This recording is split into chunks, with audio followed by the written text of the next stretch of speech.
I mean, he was the best thing that everybody was talking about. Everybody wanted to see him play. In 2001, I was ranked the #1 player in the country. Over the guys like LeBron, Carmelo, Amari Stoudemire. It was intimidating at first going against him. Story about LeBron James, he made his name off of me. He won the game. He hit a winning shot to beat my team by 1. And his career took off from there after he beat Lenny Cooke. Like I was at the peak of my game. But one thing I didn't do is work. I was just playing straight off of straight potential. I put my name in the draft. I went undrafted. It didn't work out. So the kids today need to know that it can be here today and gone tomorrow. You're now tuned into Bars and Hoops Radio, where the world of hip-hop and sports live. I got one way of life, to live. If not, flat line. Gone tomorrow. Here today is gone tomorrow. Gone tomorrow. Nah, nigga. Here today and yeah. Gone tomorrow. Gone tomorrow. Here today is gone tomorrow. And what the man say?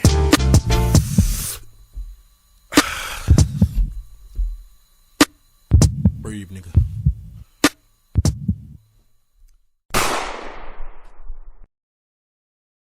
Back to live action. Shout out to DJ JOJ for that mini mix. Hold on, JOJ always be taking me back, baby. Back to the days of when I was a young man. You know what I'm saying? Played a little Cool G rap, played a little MC Light. You know what I'm saying? Shout out to the 80s and 90s era, man. You know what I'm saying? The golden era of hip hop. You know what I'm saying? We're in a whole different ball game now. But, you know, without any further ado, man, we got our special invited guest in the building, man. He goes by the name of Lenny Cooke. What's up? What's You up, know what I'm man? saying? Appreciate y'all for having me. Appreciate New York legend. You know what I'm Yes, saying? sir. Let's Yes, get sir. to that. You know what I'm saying? Word up, man. For real, man. Before we get into the interview, man, we want to say thank you, man, for pulling up, man. Showing us some love today, you know what I mean? Appreciate you. Shout out to my brother DJ Superstar Jay, man, out here connecting dots, man. We really Yes, sir. appreciate Jay, you, we're man. gonna see you later on, You know baby. what I mean? Word up, man. I might have to bum rush that party too, baby. Word up, man. For real, man. So, without any further ado, man, please let everybody know who Lenny Cooke is and where Lenny Cooke is from. For our young viewers that may not know. Yeah, man. This Lenny Cooke, man, from Brooklyn, man. You know what it is. Okay. So pretty much a lot of people know your story, right? They've seen the documentaries, they've seen things, but for our listeners, I kind of want to take them through the whole journey of who Lenny Cooke is, how you came about. So before Brooklyn, where were you? I was born in Atlantic City. You were born in Atlantic City. I was born in Atlantic City. Shout out to Atlantic City. Shout out to Atlantic City, man. Word, man. And how long were you in Atlantic City? I was in Atlantic City till I was about 12, 13. 12, 13. I moved to Queens. That's what you wanted to know? Because now threw me off. Because I'm like, from what I knew, I say, yo, I know Lenny, I know you always claim Brooklyn, but I didn't know the Atlantic City part. Yeah. And I didn't know the Queens part. But when you mentioned Queens, you mentioned my home. Yes, sir. Like you mentioned IS 59. And you mentioned my family. You said Daryl Showtime Hill. That's my bro. And Ryan Special Effects. That's my family. Like my family fan. You call a show right now, be like, yo, show with Steels. You'd be like, yo, that's my problem. Yeah, for sure. How did that happen? And how long did you stay at IS 59? So when we moved from Atlantic City, my parents moved with my Uncle John. We moved with my Uncle John in Queens till we got established. You know what I'm saying? Yeah. And I went to IS 59. I was there for a year. Oh, 1 year? You know Only 1 year? I just went there for a year. All right, they ain't poison. Yeah. The score ain't get to him. 15 Park ain't get to him. No. But it all makes sense now. I was at St. Albans. You know what I mean? He drunk that Queens water. He drunk the Queens water, baby. It all makes sense. That's it, baby. That good old dirty water he made Kool-Aid with turned Lenny Cooke into who he was. So when did you get into basketball, though? So when I was at 59, Ryan and Daryl, they wanted me to play at 59. And I was like, nah, I don't play, you know what I'm saying? And it was like, yo, come on, you gotta play, bro. And all I did was just play with them like lunchtime and all of that. I never played on a team with them or nothing like that, you know what I mean? So we ended up leaving. Like I said, we only stayed in Queens for a year, and then we moved to Bushwick. And when I got to Bushwick, I ended up going to Franklin K. Lane. Oh, you went to Lane too? Yeah. Shout out to Frankie St. Clair. Yeah. But so a lot of guys wanted me to play at Lane. I never played at Lane either, you know what I'm saying? So it ended up happening when we was playing in the park, me and my friends, Damani and Denton and all of those guys was playing in the park. And Jeff Farley came through from the train station, was like, he have an AAU program. And that's when I really got into it. So hold on. You didn't really get into the ball thing until you got to Brooklyn at Franklin Lane? At Franklin K. Lane, yeah. Wow. Yeah. That's amazing. That's why like a lot of people will be like, yo, you don't show Queens enough love. You don't show Atlantic City enough love. But I do, you know what I mean? But I use Brooklyn because that's where it started. Wow. Got you. That's crazy. That make a lot of sense though, because a lot of people, they will be born somewhere, have roots there, but that's not where your basketball muse is from. Exactly. You know what I'm saying? Your basketball muse is from Brooklyn when you found yourself as a ball player. So absolutely. I totally dig that. That's crazy, man. All right now. So I seen a lot of footage and stuff that they had as you was a kid. Yeah. Right? And shout out to Jay, man. He said give him some 1942. Jay, he got the 1942 already, bro. Good looking, Stop, bro. Jay. Stop, Jay. Nah, let me stop. But I seen a lot of footage with you. Mm-hmm. You had a lot. Now, it's funny that you said in 59, you didn't play. Nah, I don't play basketball. Yeah. So when did the confidence part come in? Because you had a world of confidence. I mean, like I said, it started once I got with Tyrone Green. He was my first coach, God bless his soul, when I was playing with the Panthers. And Long Island Panthers. So Tyrone Green was like, it's nobody in this gym that was good enough to make his team. And that's where the confidence came from, because first of all, you don't even know me. You never seen me play. But I get it, because at that time, he had already coached the Lamar Odoms, the Shamika Holtzclaws, and you know what I mean, some greats. Yes, so I get it, and that was just motivation. You know what I mean?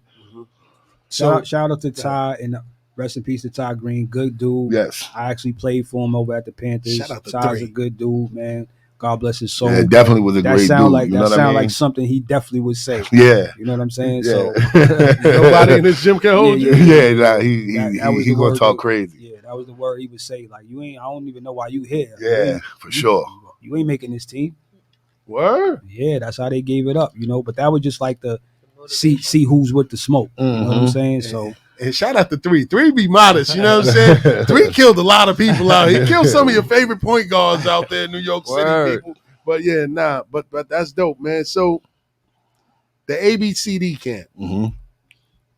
Nah, we jumping. Okay. All right, so go ahead, 3. Go ahead, 3. All right, go ahead, 3. Let's get to Franklin K. Lane. Okay. How long you stayed there? How was your time there? Yeah. Because that's not really a basketball school, as we all know. So it's football. I know where you got your feet wet, high school wise, basketball wise. But let the people know your journey through Lane. And how you moved on from Lane. When I was at Lane, you know what I mean. Everybody wanted me to play at Lane. You know what I mean. There was some guys that can get busy from Lane. You know what I'm saying? Really? But I wasn't into it. You know what I'm saying? Until that summer, like I said, when we was just out there in the park, and Jeff Farley was introducing us to the Long Island Panthers. I stayed at Lane for a year. And then that's when I ended up doing the circuit for AAU. And then that following year, I ended up going to LaSalle Academy. And that's when it all started. Oh, LaSalle. So when you got to LaSalle, what year was that? That was my sophomore year. But what year was it? This was 98. 98? Yeah. What was you at LaSalle? No. If he was there at 98, Ron had just left. Ron had just Ron left because was Ron was 9-7. Okay, I was just trying to get the. This was like 98, 99 my year. Okay. That's crazy. So this all happened in a short period of time. Yeah. Less than 5 years. So you went from playing AAU basketball in less than 5 years to becoming one of the top prospects in the country in less than 5 years without really training hard like most of these kids. So it was just naturally it was just a God-given talent that I had. Crazy. You know what I'm saying? And It was That's just crazy. the Yeah, ability that's to crazy. play and learn the game. You know what I'm saying? I'm watching all of these guys: Omar Cook, Andre Barrett, Shout out Kyle to Cuff, Andre Sweet, Allen Ray, Curtis Sumter.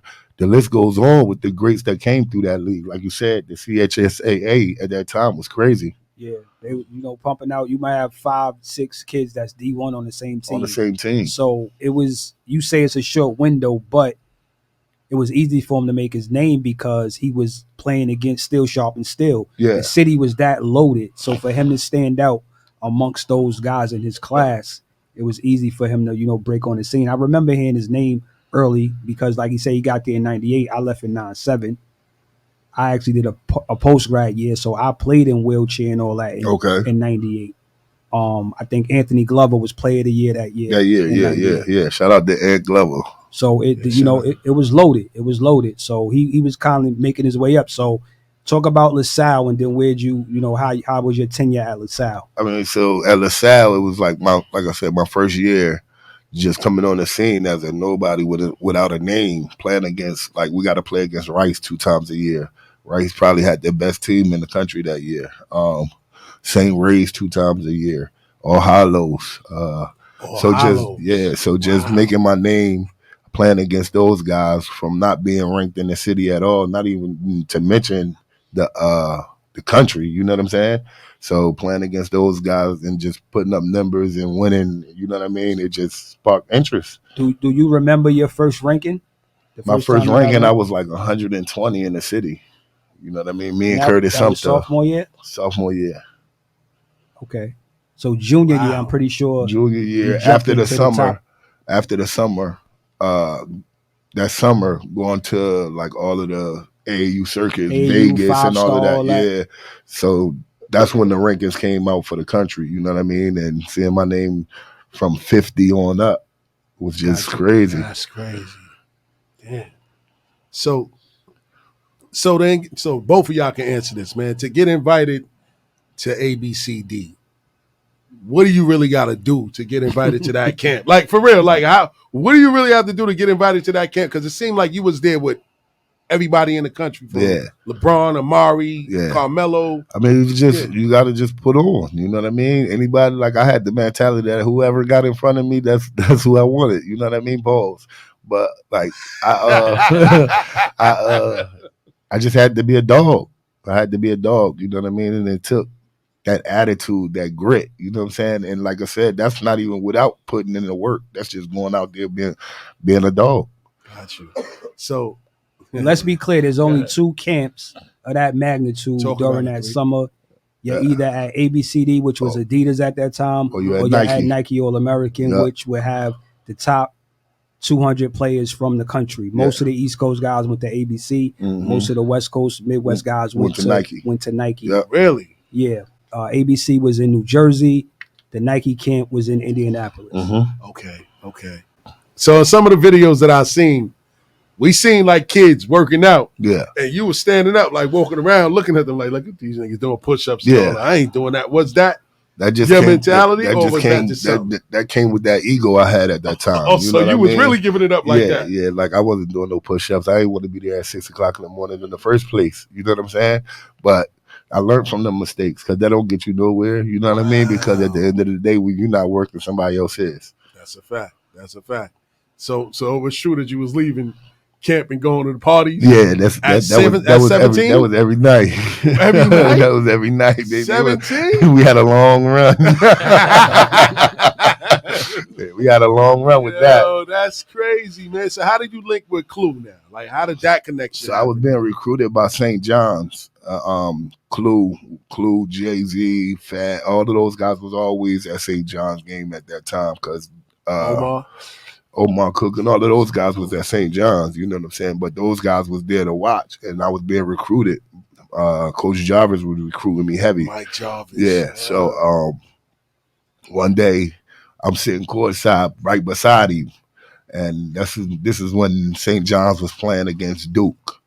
And Bootsy Thornton gave Duke 50. Bootsy. Shout out to Bootsy Thornton. Yeah. So after the game, I'm a fan of Clue first, you know what I mean? Before I even met him or anything, you know what I'm saying? So just talking to him like, yo, I used to steal your mixtapes. Like, you know what I mean? Like, so we just started kicking it or whatever. And I told him I had a game.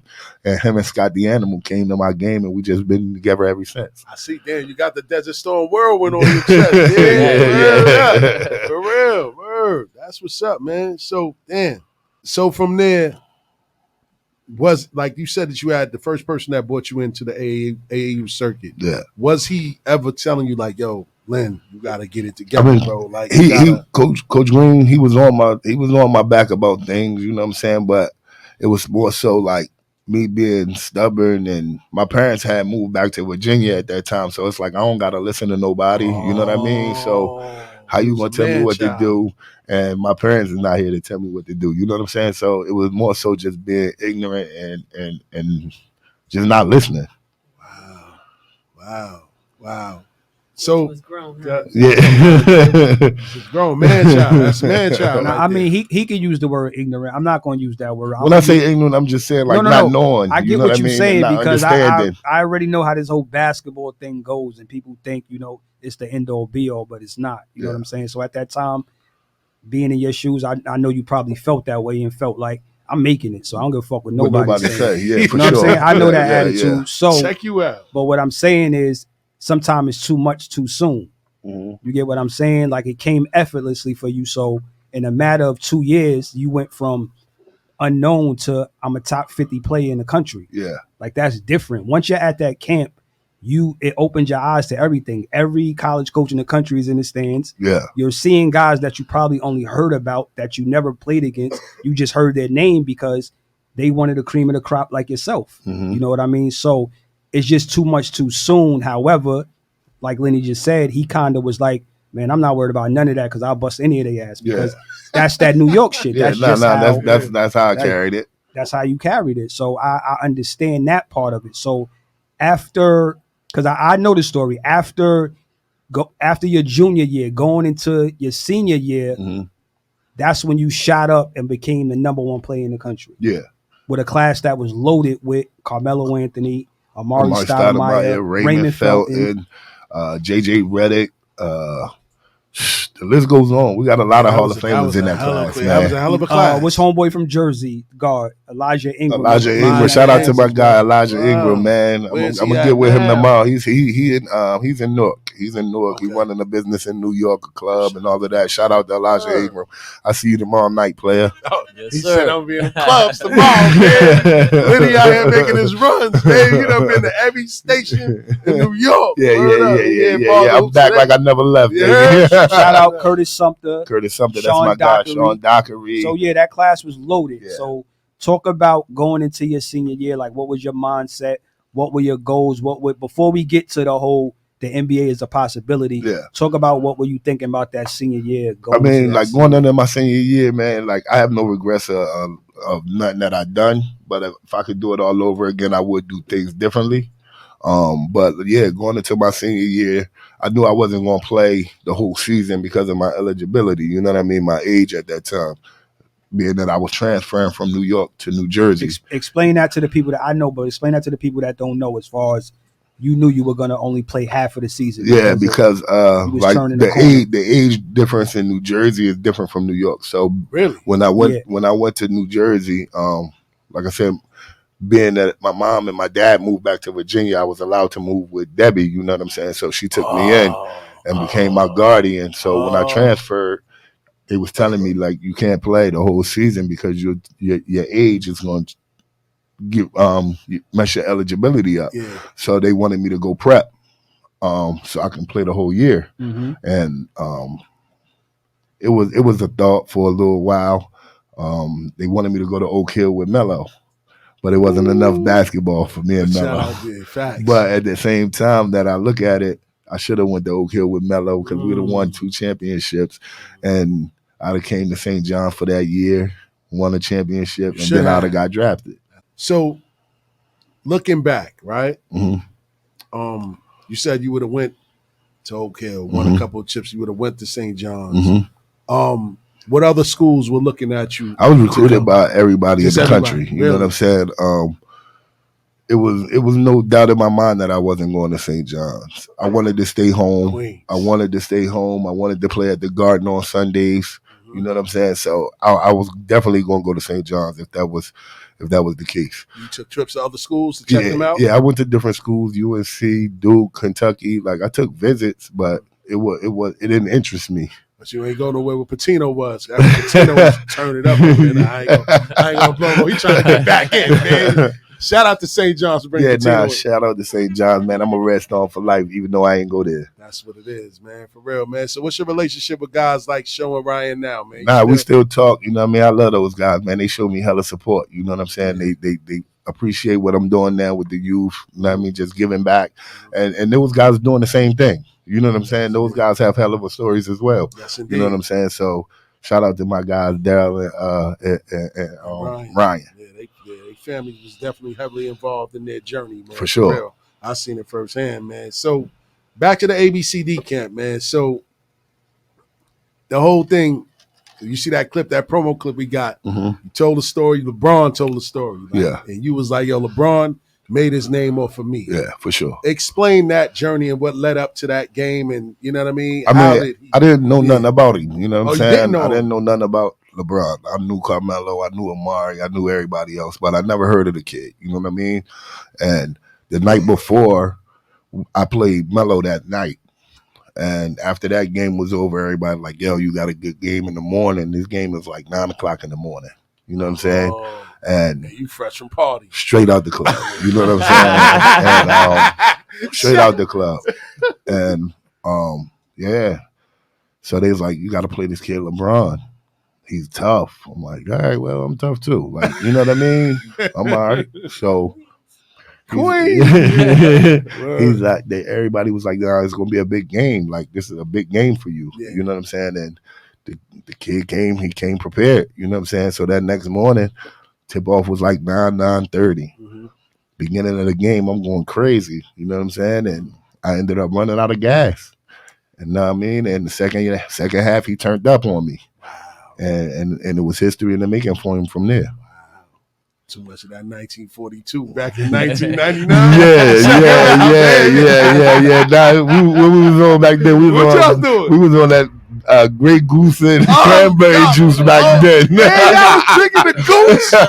He was messing with the goose and coming to play basketball. Yeah, but let me say something. The only narrative that I don't like about the story is they try to make it as if LeBron killed Lenny, which wasn't the case because my pops was there. Yeah. He told me Shout that out the big C. they probably guarded each other a couple of possessions. Yeah. Like we didn't transition. We didn't guard each other the whole game or none of that. It wasn't mano nah. none of that. But that's the narrative because you know the media likes to paint narratives. I disagree. I think that LeBron was going to be LeBron. Regardless, that was you or me. Regardless, for sure. You get what I'm saying? Sure. I just think that more eyes were on that game because it was the top rising senior in that class, Lenny Cooke, going against a younger guy because LeBron is a year younger. Yeah. You know what I mean? Something happened the same way when Lamar was the number one player, and then T-Mac was the unknown that nobody knew about that stole the show at ABCD. Right. But nobody says T-Mac got his name off Lamar Odom. Nope. That's a fact. You know what I'm saying? So it's just like whatever narrative they want to paint. You know what I mean? But besides that, the LeBron game happened. He ends up leaving with a name. His name is all over the map nationally as the top rising junior. Mm-hmm. However, Lenny's still the top rising senior in that class. Yes. Let's get to that. You know what I'm saying? Let's talk about that year after ABCD. What did you do? Did you end up playing somewhere else? I didn't play. I didn't play nowhere else. You didn't go to a prep or nothing? Nah, I didn't go prep. I ended up moving to Flint, Michigan. And this is new to me. This before the messed up water and all of that. This before that, but they had Hennessy in the tap. Yeah, this before the water, but yeah. So a runner ended up coming to me. I was at Club Chaos in the city. And in a Detroit? runner, no. Chaos Here is in New York. Yeah, Houston Street downtown. Yeah. So a runner ends up meeting me in the club, like, yo, I got something to talk to you about. And I'm like, well, if I come, my man Damani got to be there with me as well. So the next day we ended up at the Hyatt on 42nd Street.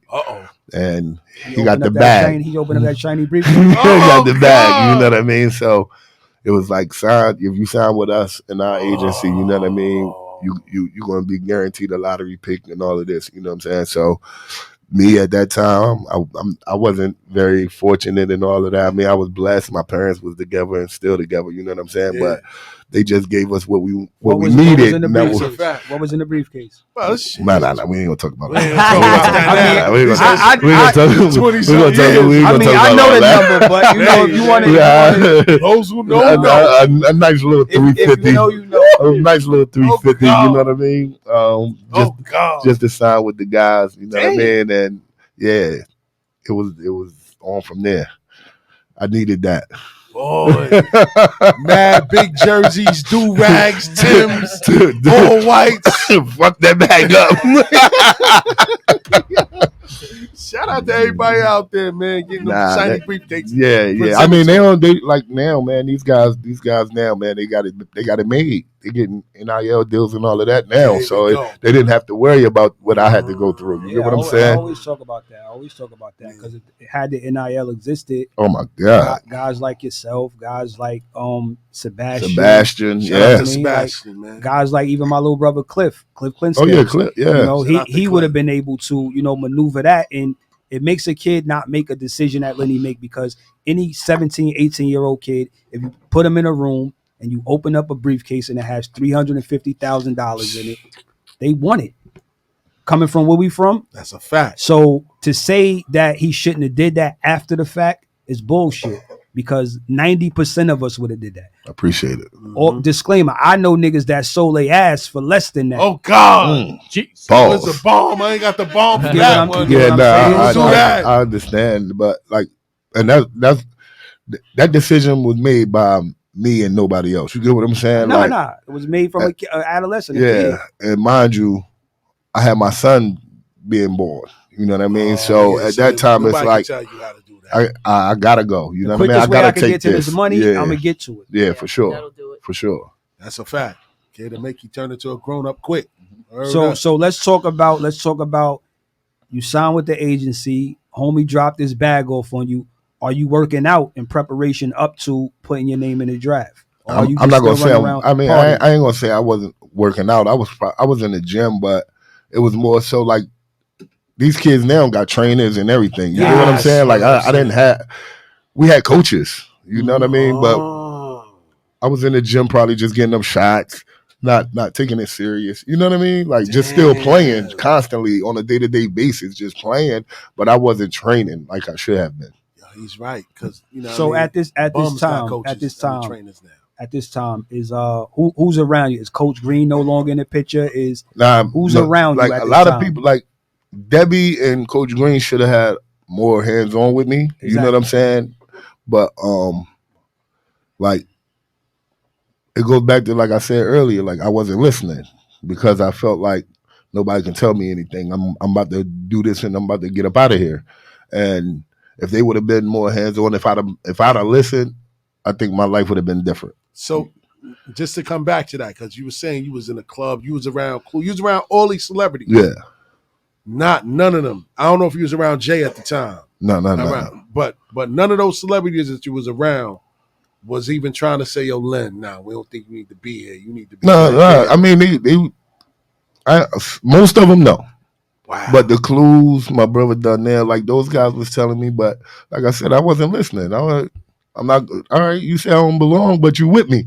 That's you get a what fact. I'm saying? Yeah. So like, it was just that ego I had. You know what I mean? And it was something that I wanted to do at that time, like because it came from nowhere. Got you. And I remember hearing you say that Jim was the only Jim one. Jones. I tell that story all the time, man. I'm walking into Club Cheetah. You know what I mean? And Jim and the crew is coming out, and I'm like, yo, what is looking like in there? And he like, why? I'm like, I'm going in there. What is looking like? And Jim was like, yeah, you ain't going in there. Word. Yeah, he's like, you ain't going in there. This gonna be here when you get to where you're supposed to be. That's like, a fact. Shout out to Jim. Yeah. Nah, he was the first one actually that was in that situation and he meant what he said, and he put me in the cab and I went to another club though. but I'm gonna tell you why that Straight face too. even being around celebrities, the Clues, the guys of the world, and they're not trying to tell you what to do. First of all, they probably value the relationship they have with you, and then they're not with you on your day to day. So most of these guys figure that you got it together. You have a team around you already. You probably working out 3 times a day. Then I see you not at the knowing, club. you know not what I mean? knowing that I'm strictly on the wrong route, bro. Yeah. You know what I'm saying? So they assume that, oh, nah, that kid is going to the league. Like, you know what I mean? And so they don't feel like they want to try to parent you because they feel like you know better. You probably getting in your 3 workouts before you come outside. But sometimes that's not the case. So we can't always blame it on why they was with him, why they didn't, because they not with him day to day. Got you. They assuming that Lenny probably working out 3 times a day before we see this nigga. That's a fact. That's a fact. You know what I'm saying? So I don't put it on that. I put it on knowing that the pressures of basketball, especially around that time coming from New York, it was just different. And 90% of the guys that played, you thought you was going to make it. Yeah. Because you didn't think no other way. You felt like I'm in the right system. I'm with the right AAU people. I'm killing these niggas. I'm nationally ranked. I'm making it. You get what I'm saying? Yeah. His thing turned around when it came to that money. Yeah. Because now you give up your amateurism. For sure. Yep. So now you I have have to go pro. Yeah, I have to go pro. So talk about that. Like like I said, when I took the money, I was supposed to be going to school. I was still at Otapan at the time, and the limo came to pick me up to take me to the airport. And Debbie cried, like, "Yo, don't do it. Don't do it. This is a bad decision." Did she know you already signed? She knew. She knew. Okay. She knew. So it was no you know what I turning mean? back. It was like, but I'm like, I gotta do this, and we just hugged, we cried together, and I just walked out. You know what I mean? And I ended up in Flint, Michigan, and I was out there with the agents team, training, working out there. You know what I mean? But that ended up being a bad situation. You know what I mean? Because those guys wasn't there for me either. You get what I'm saying? They ain't have it together. And it's crazy because Zach Randolph, he was signed with the same agency as well. Actually, he was signed to them previously. Yeah, Zach Randolph, but he didn't end up telling me the story about them until later after he done fired them. You get what I'm saying? So yeah, so I didn't really know the background of them. All I knew was the bag. And they probably was taking that bag from somebody else to give Probably you. so. So they ain't have no real regimen set up for you to work out. They just was going off your natural born abilities. He's gonna make it. We gonna get our money back on the back end. Crazy. So that 1 year in Flint, I stayed out there. Then when it was time to put my name in the draft, came back to New York, put my name in the draft, had the little dinner and all of that at Junior's. Then I left from New York and went to Cali. I went to Cali. Yeah, they flew me to Cali, put me up out there. I was living in Santa Monica. I was definitely training at that time because I was getting calls to go to different workouts and stuff. You know what I mean? Work out for teams. Yeah. So, I was out there for a year with my guy D'Angelo Collins. He was a top ranked player in the country too from Cali. So when things went bad with that situation, I came back to New York. It was the June 26, 2002 draft class, and that's when dreams got shattered. Wow. So you went undrafted. Right? How did you fall into the summer league thing? Well, that was after a couple of months after. You know what I'm saying? I ended up going to Seattle first, working out with Seattle and all of that.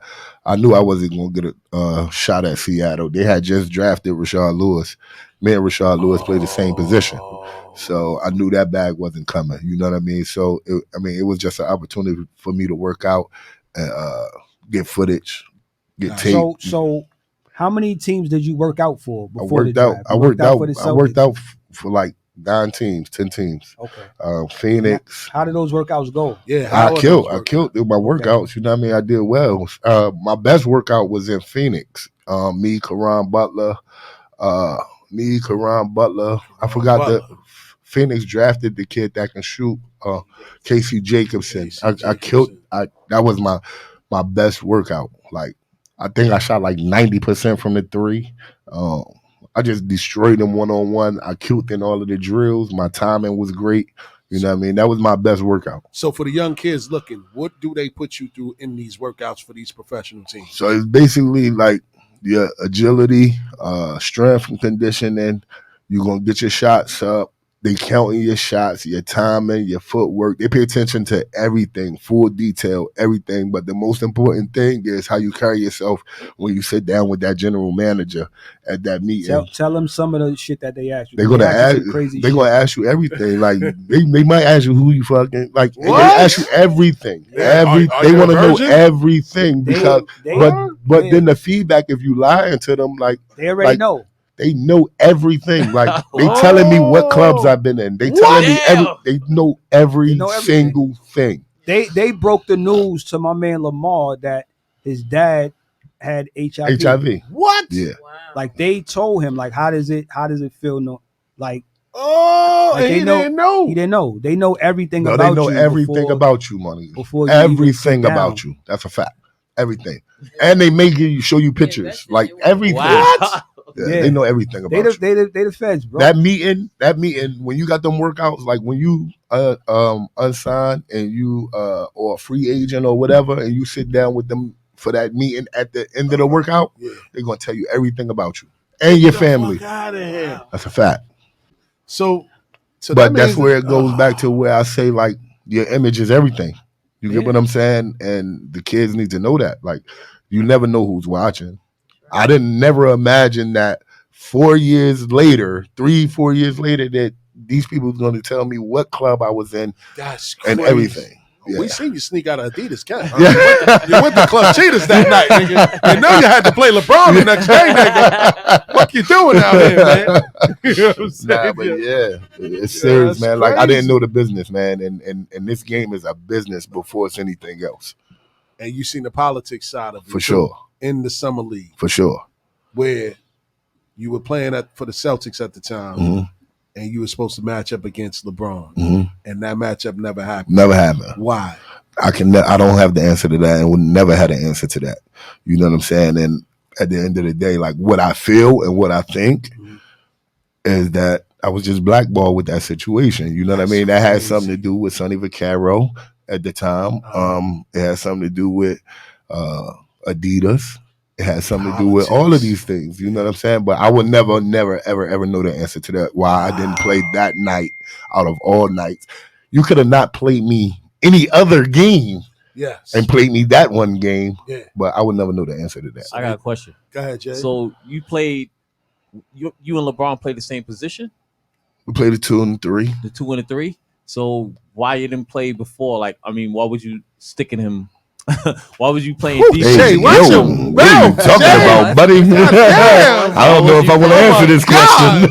No, when you played at the ABC tournament, when you played at the ABC tournament, you wasn't playing D against him. You said you wasn't playing. Nah, we didn't guard each other. You know what I mean? It's an up and down. That tempo is up and down. You know what I'm saying? And like it's get in and go. So I'm trying to reserve my energy. You know what I mean? I'm not going to defend him all game and burn out, which I did anyway. But at the same time, on his end, he felt the same way. You know what I mean? I'm not going to defend him and lose all my energy and burn out. You know what I mean? They just weren't the primary matchups in that game.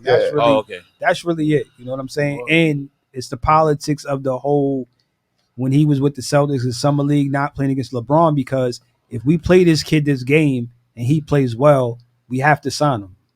So now that he mentions Sonny Vaccaro, who's a bigwig, like they were trying to put LeBron where they thought LeBron belonged. You know what I'm saying? Like politics, the politics behind it. And you know what I mean? I know from personal experience because coming up, I was always top 40 in my class, but I never got an ABCD invite. I had to go to Nike.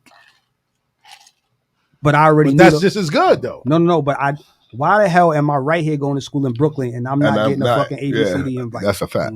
Because Gary DeCesar didn't want me at the camp. Gary DeCesar couldn't stand me. It's politics. He couldn't stand me. It's politics with everything. So when he say Sonny Vaccaro and these guys, these shoe company guys, they probably told him, if you play this kid and he's looking for get back on LeBron and he outplays LeBron, he's going to get signed. You have to sign him. That's a fact. Wow. Like, it's no way around it. Like, how do you play all summer league but don't play this game? Like, that don't make sense. Crazy. Yeah. Politics. And I think I'm still the only one that ever happened to. That played every game without an injury. That like to go just to a not to play at all, 0, like no minutes. That's and crazy. then in the stat book, DMP, like he said, is what showed. Gave you an explanation. I would never get that explanation. Wow. That was the last game of the last game of the camp. Last game of the summer league. So after this experience with the NBA, because we're gonna get into some other things.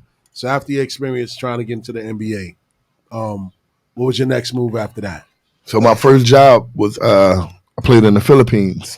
How was that? I loved it. I loved it. Shout out to Manny Pacquiao. Oh my God. Oh my God. And we know why he loved it, baby. Moly, baby. Hey. I was definitely the king over there. So we get off the plane. Lenny.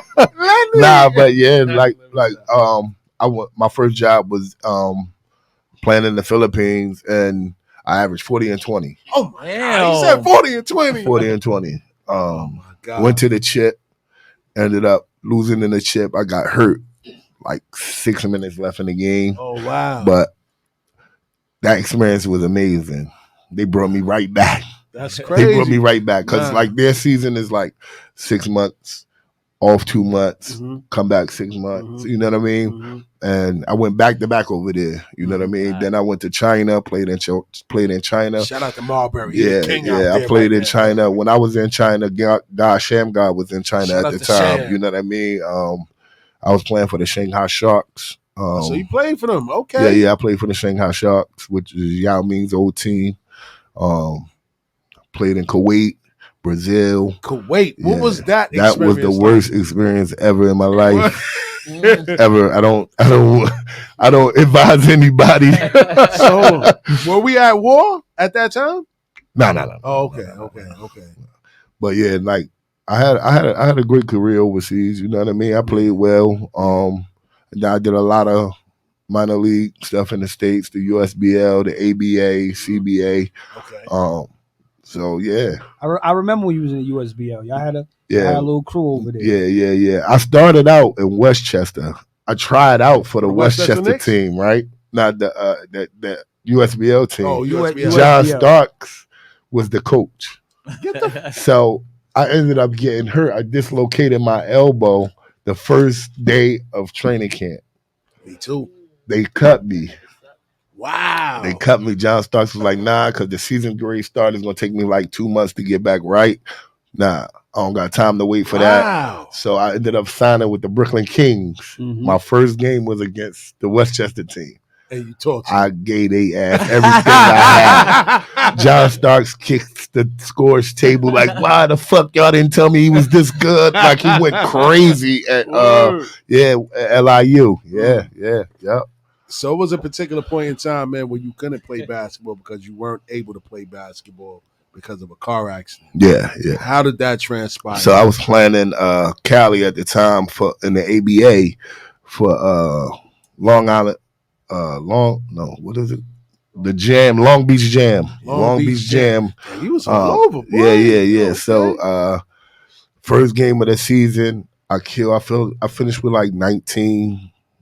We wins the game, and we go to a team dinner afterwards. And we leave the team dinner, me and one of my teammates, and we was in a bad car accident. You know what I mean? Which left me dead on arrival. Like, they wanted to amputate my leg. What? Oh. Yeah.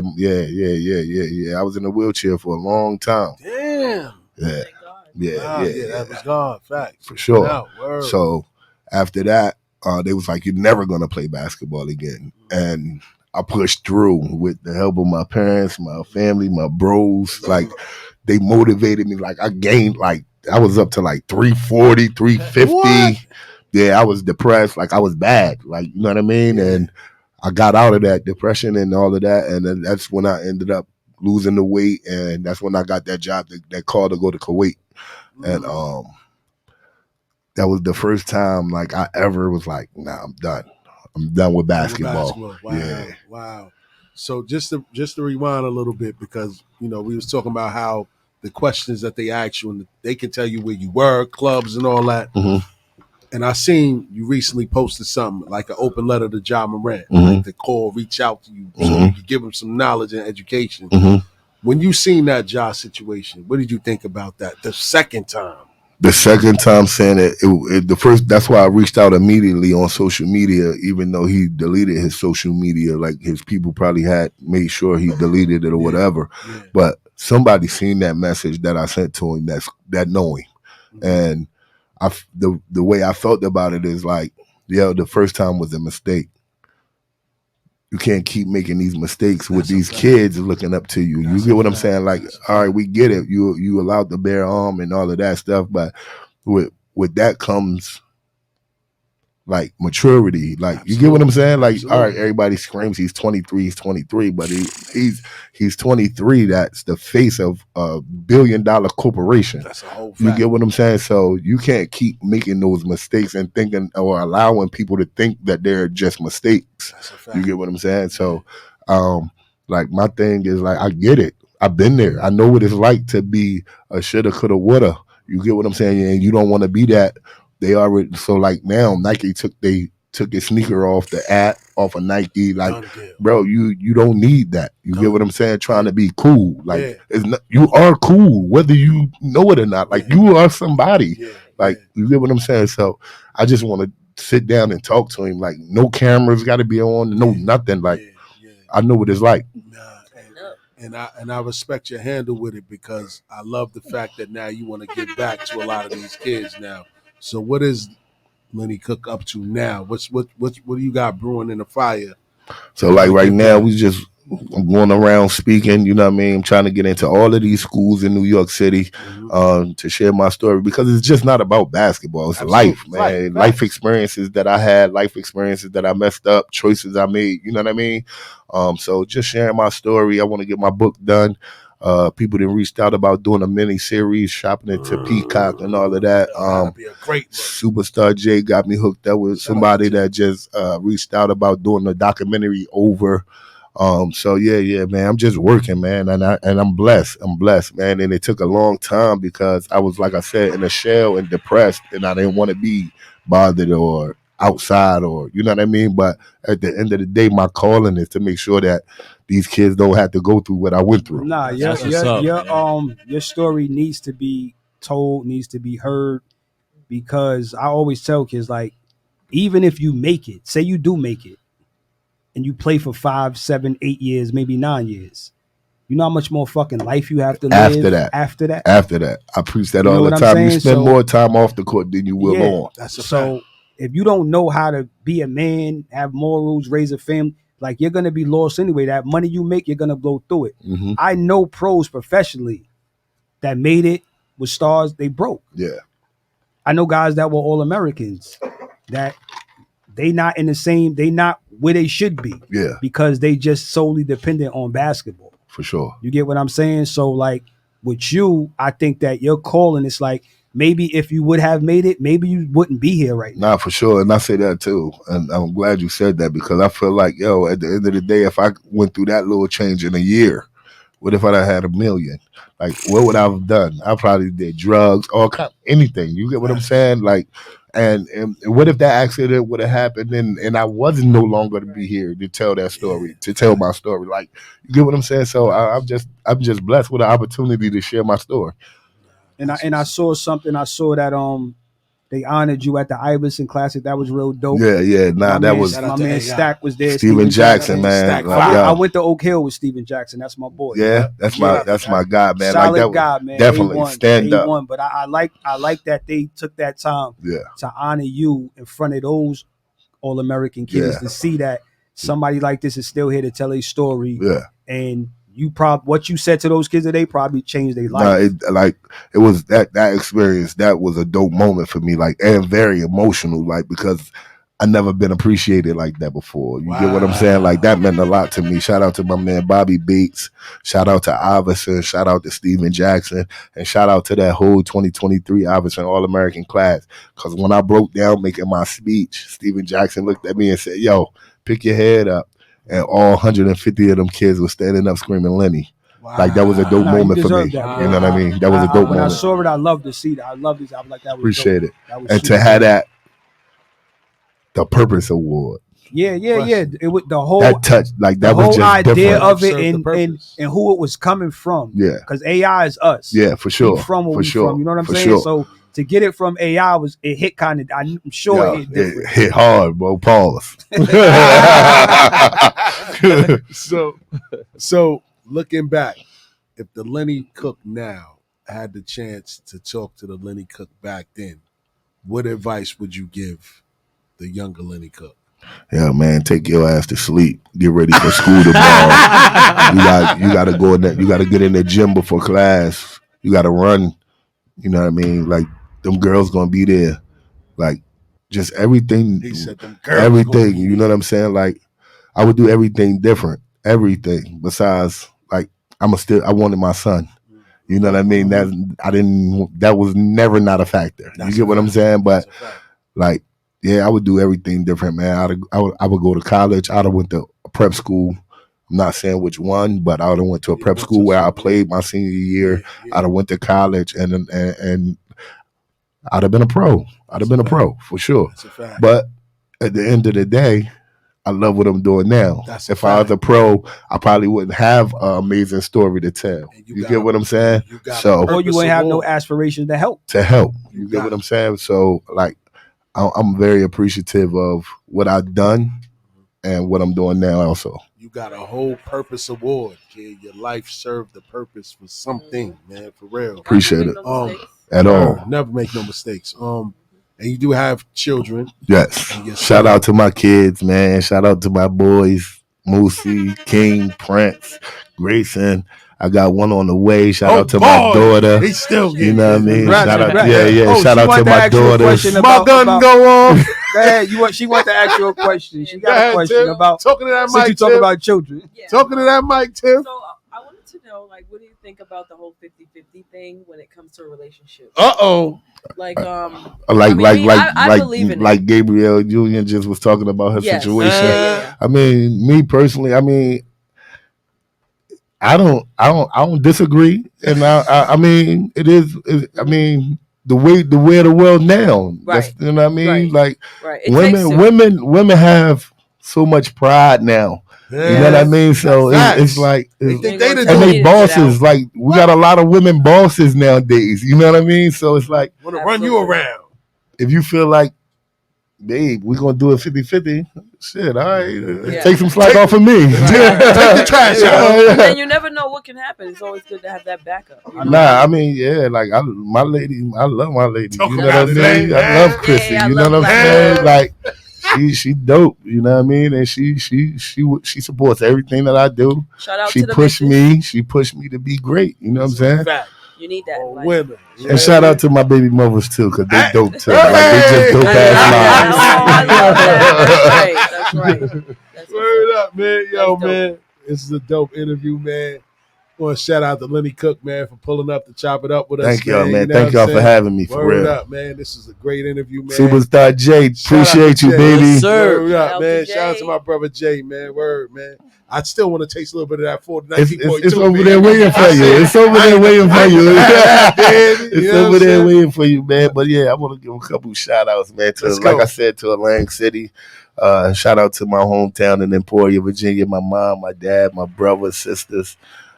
Shout out to everybody that just support Lenny Cooke, man. Yes, indeed. Follow me on Instagram. I am Lenny Cooke, man. There we Let's go. get to it. There we go. You got any plans of coaching, man? Summer leagues, anything like that? What you doing? I mean, my goal is to have my own AAU program. You know what I Okay. mean? I definitely want to do Team Cook Team one Cook. day. But yeah, like I ain't coaching right now. Like I'm just trying to get my foot wet with just sharing my story.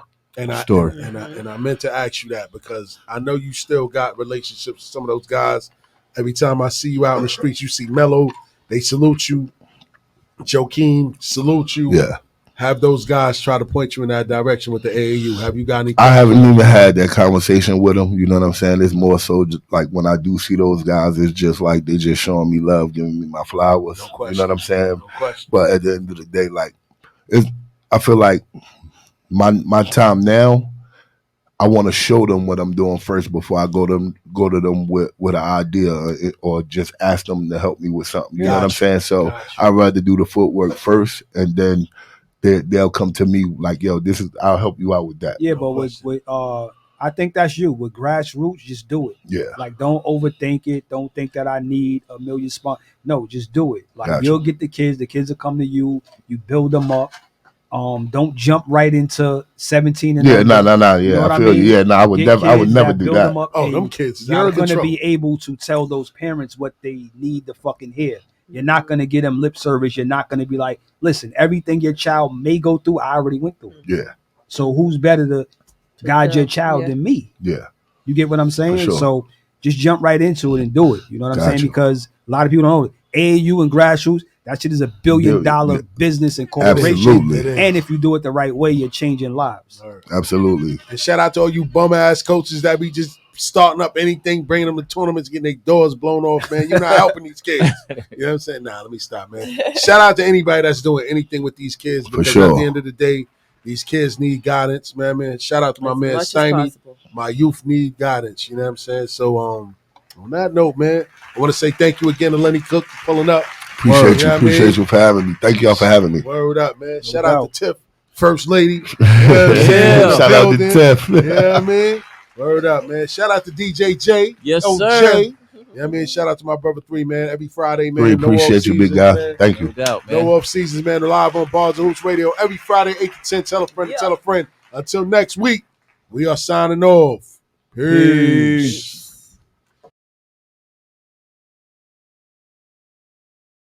BlackNet is disruptive. It's the disruptor. That's a marketing buzzword, which means BlackNet is changing the game. But some of y'all don't want the game to change. Some of y'all want it to stay the same. You spoke, we listened. Introducing the new, not so BlackNet, BlackNet. What? Right?